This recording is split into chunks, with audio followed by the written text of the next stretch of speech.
There was once a time where games felt new, exciting, and original. Times where company greed wouldn't get in the way of fun, creativity, or basic playability. Must be more interesting than most people.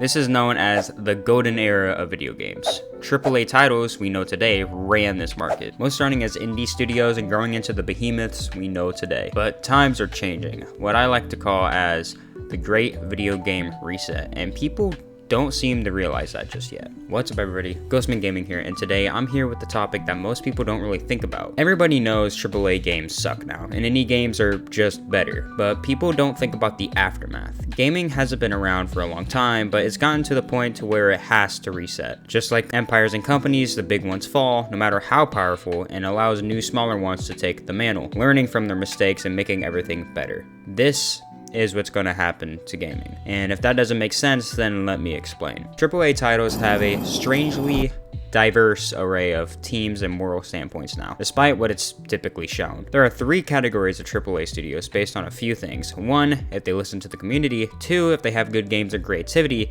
And three, if they're not all about profits at every single opportunity possible at the expense of having fun. The first category are the stooges, the greedy, get money at all costs companies. This includes Wildcard, Activision, EA, and several other companies. These companies never listen to community feedback, even if it's awful, and they get money in any way possible, whether it's unfair purchases, forcing to buy different games for $70 for a feature even though it's the same game, or just straight up using AI in nearly everything and firing anyone who isn't okay with it. I'm sure there's a long list of awful things these companies do that you can think of yourself, but I'm not going to drag on because everybody knows. Next up are the middle of the road companies. Some of these include Capcom, Sony, and in a lot of cases, Ubisoft. These companies don't really have bad reputation, sort of just stick to themselves, make games, make money, repeat. They have a lot of good, and in some cases, Ubisoft make a lot of bad games, but usually don't milk absolutely everything or do very morally questionable things. And lastly, we have the good AAA companies. This includes Techland, Valve, and several others. These typically are the smallest studios in the AAA space, and that pattern follows. Low corporate greed means better, more interactive studios. These guys listen to the community even if they have a bad launch, and continue to do good by gamers. For example, I'm sure you all know Dying Light 2 was a mess when it launched, but Techland continued to update this game for years, just listening to what the fan base had to say. Valve owns Steam, and we all know what they do. Now, what does this have to do with anything I was talking about? Well, this decides who falls and who survives this reset. The bad and middle categories are on the ropes here. The more morally questionable you are, the more likely you are to fall. And for Ubisoft's case, they just suck at making games. People look at the companies, how their games do worse, and lose more and more of their fan base and move on. While the good companies, which are typically smaller, will succeed as they've gained a loyal fan base due to their gamer-first mentality. Now let's talk about the effects and reasons of this. AAA games decide that creativity doesn't matter, safety matters. They do the same thing, remake after remake, and throw hundreds of millions of dollars into every single game and create the same thing over and over and over again. This was failing, which is why live service has to work.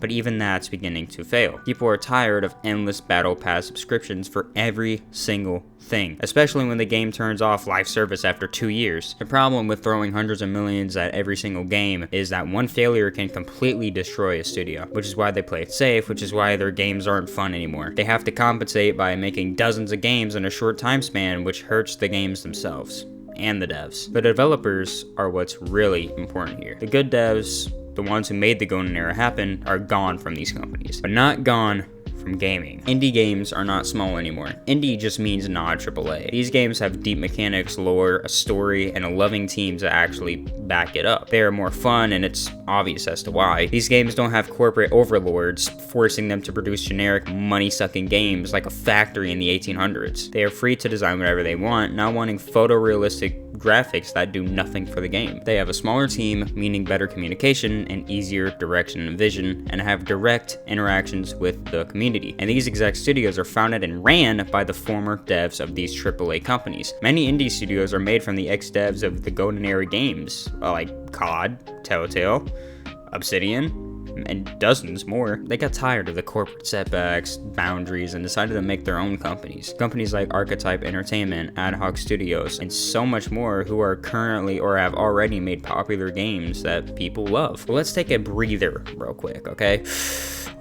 I want you to think about something. What are the winners of Game of the Year? They are almost always indie game studios, every single time. But who are the devs of these games? That's right, the old devs from the same AAA studios that are currently failing. The most recent winner, Clear Obscure Expedition 33 studio, is Sandfall Interactive. And guess what? This studio is made up of mostly ex-Ubisoft devs. Now here is the most important part of this whole video. Why hasn't it happened yet? And when will it happen? You see, indie teams are small and lack the AAA funds of these giant games, meaning their games take several years to make. But here's the thing, they're all coming out soon. Some already have. And here's the kicker, what's the most recent game that has come out from an indie studio that took the gaming world by storm? If you guessed Dispatch, you're correct. This is an indie game by Ad Hoc, which are literally ex-Telltale developers. And you know what? And you know what happened?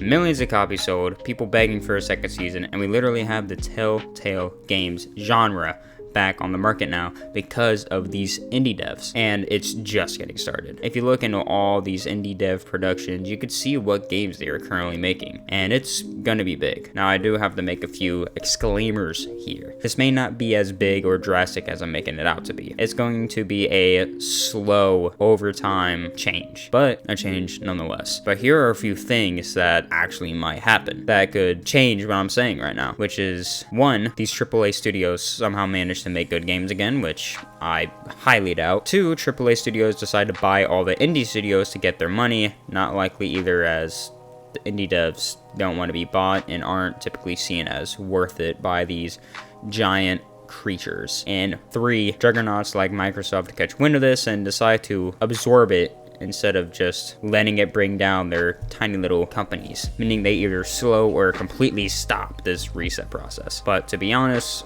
Microsoft and Sony are too big to really care about what their studios do. But other than that, we're currently on a path of a great reset, and I cannot wait to see it. The history of gaming is a strangely linear one, but it's changing. Games haven't been around for that long, and they're only getting bigger. These big studios didn't forget how to make games. They became trapped in a corporate system where money and budgets matter more than the game itself. But the devs didn't go with it. They left and decided to make a new era, an era where the players get to decide who lives on and who falls. And that's where I want to leave this. It's up to us, the players, more than the devs, to get what we want. Stop buying games and products from these AAA studios. Stop buying the newest 2K, the newest Battle Pass, the newest COD, and look deeper. Support the indie studios that actually care about the game and us. And if we can do that, we may actually have a new golden era.